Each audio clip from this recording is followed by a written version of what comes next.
Daniel Lavignotte, bonjour. Bonjour Frédéric Charles. Alors Daniel Lavignotte, votre candidature pour la mairie d'Orthez-Sainte-Suzanne en mars 2008 a été une demi-surprise. En fait, quelle a été votre réelle motivation? En fait, ce n'est pas Daniel Lavignotte seul qui a été motivé. C'est un ensemble d'amis, de contacts que j'avais en permanence depuis bien des années au niveau politique orthésienne. Et certains de mes amis m'ont dit, Daniel, comment est-ce que tu penses qu'on pourrait améliorer à Orthez ce qu'on appelle vulgairement et tout simplement le bien vivre? Et j'ai dit, oui, je pense que vous pouvez avec moi apporter des solutions pour un mieux vivre à Orthez. Et Sainte-Suzanne, bien sûr. C'est une des raisons de ma motivation, mais sachant quand même que c'est un engagement avec beaucoup de responsabilités. Et mes amis et moi-même en avons pris conscience depuis longtemps, puisque j'ai déjà eu des activités politiques par le passé. Donc c'est un engagement réfléchi et pour lequel vraiment j'aimerais aboutir pour ce fameux bien vivre Orthez-Sainte-Suzanne. Alors vous avez eu dans un passé récent des responsabilités tant sur le plan local que sur le canton, soit par les législatives, en tant que suppléant. Vous avez cette fibre? Oui, j'ai la fibre, comme on dit normalement, on dit j'ai la fibre. Cette fibre, c'est quelque chose en moi qui est naturel. L'intérêt que je porte pour les gens, pour mes proches, et bon, là, puisque nous sommes à Orthez-Sainte-Suzanne, pour les Orthésiennes, les Orthésiens, Sainte-Suzannaines, Sainte-Suzannais, cette fibre-là, je l'ai déjà de par mon métier, si vous voulez, hein, puisque j'ai une profession qui me met en relation avec la population tous les jours, hein, donc où je suis à l'écoute et où je dois normalement rendre service. Donc cette fibre-là, je l'ai déjà par cette nature de métier que j'exerce depuis de nombreuses années. Il en découle aujourd'hui que le service public est quelque chose pour moi qui est quelque chose qui devient naturel. C'est en moi et où l'intérêt financier pour moi est quelque chose qui doit être vraiment laissé en retrait. Je vous donne un exemple, je trouve que cela gâcherait cette espèce de... Quand on a la fibre, comme ça si vous voulez, quand on a la fibre, il y a derrière une notion de bénévolat.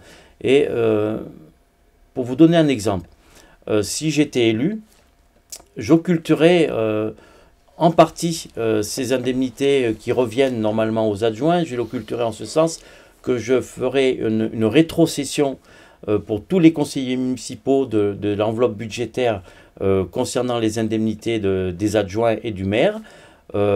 On peut dire un chiffre, hein, puisque ça a déjà été calculé avec mes amis.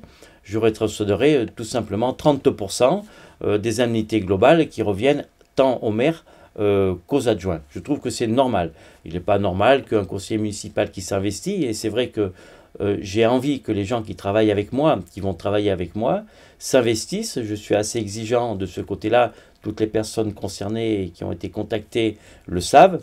Je demanderai un certain travail. Je veux que tout le monde travaille, tout le monde puisse s'exprimer.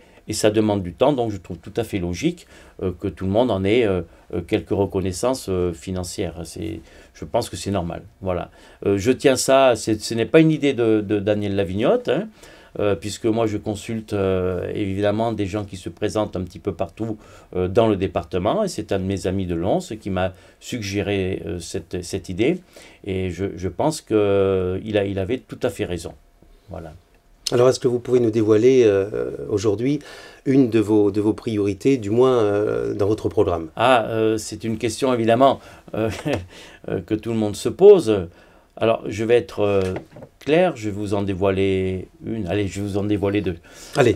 La première, c'est que j'ai remarqué, et certains de mes amis aussi, qu'il y a un gros déficit à Orthez concernant ce qu'on pourrait appeler les plans jeunesse. Et quand je dis les plans jeunesse, ça part de la petite enfance jusqu'à la préadolescence et les adolescents. On sent qu'il y a un véritable souci à Orthez de ce côté-là. J'en ai simplement un petit exemple, ne serait-ce que les enfants de 2 ou 3 ans, 4 ans, que les nounous promènent dans la rue et qui ne trouvent pas de site vraiment aménagé pour eux. Si, il y en a un, mais il est assez petit. et pas tellement surveillé non plus. Et j'ai donc en parallèle l'idée de fermer. Alors là, c'est une idée forte. Je pense que les Orthésiennes, les Saint-Suzannais et Saint-Suzannais seront sensibles à cela. J'ai envie de redonner au jardin public, eh bien, écoutez, sa première fonction de public, de jardin public.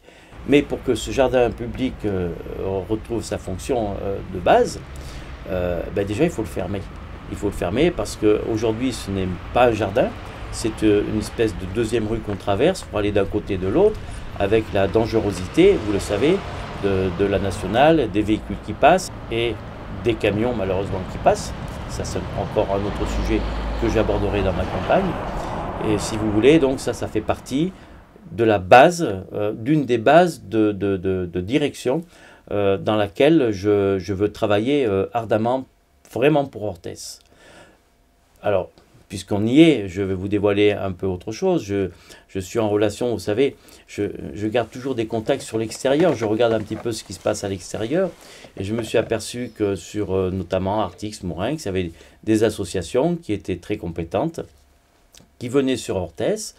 Et nous en avons parlé ensemble. Et j'ai un projet avec eux. Alors là, vous savez, je vous en dis beaucoup. Hein. J'ai un projet avec eux de donner au quartier du Goundet une autre dimension de rencontre jeunesse, ne serait-ce qu'en mettant en place des aires de jeu, ne serait-ce qu'une piste, je ne suis pas un grand spécialiste, hein, mais de skateboard et aménager petit à petit avec les moyens que nous aurons, que la ville d'Orthès nous permettra d'avoir, de redonner un petit peu de vie. Et quelque part faire gérer ces sites nouveaux par les jeunes eux-mêmes, voilà, avec un encadrement bien sûr associatif. Merci Daniel Lavignotte. Je vous en prie.